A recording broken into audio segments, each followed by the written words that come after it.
તમે એનાલાઇઝ કરજો. અભણ માણસ ચોરી કરે એટલે 50,000 રૂપિયાની કરે, 2-5 લાખની કદાચ કરે. ભણેલો માણસ ચોરી કરે એટલે 1 લાખ કરોડની કરે, 1.5 લાખ કરોડની કરે.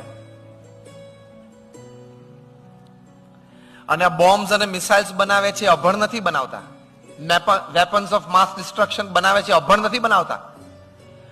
They are graduates, postgraduates and PhDs from some of the finest universities of the world.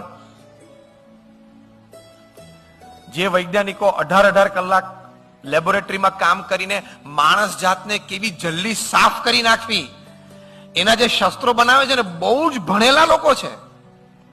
અને ઘણા દુનિયાની સારામાં સારી યુનિવર્સિટીઝમાંથી ગ્રેજ્યુએશન, પોસ્ટ ગ્રેજ્યુએશન અને પીએચડી કર્યું છે.